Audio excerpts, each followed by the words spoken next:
ইসলাম রক্ষা করার নামে, ইসলামিক দলের নামে, জান্নাত দেখানোর নামে এরা বাংলাদেশের মানুষকে জাহান্নামকে বাংলাদেশেই দেখিয়ে দিচ্ছে এবং ধর্মকে ধ্বংস করার সমস্ত পায়তারা তারা করছে।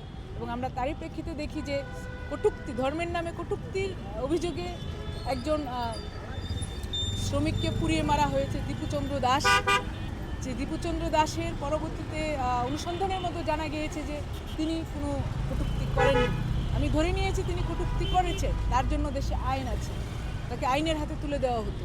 এবং কটূক্তির বিরুদ্ধে বাংলাদেশি আইনে যথেষ্ট ব্যবস্থা নেওয়ার কথা বলা আছে।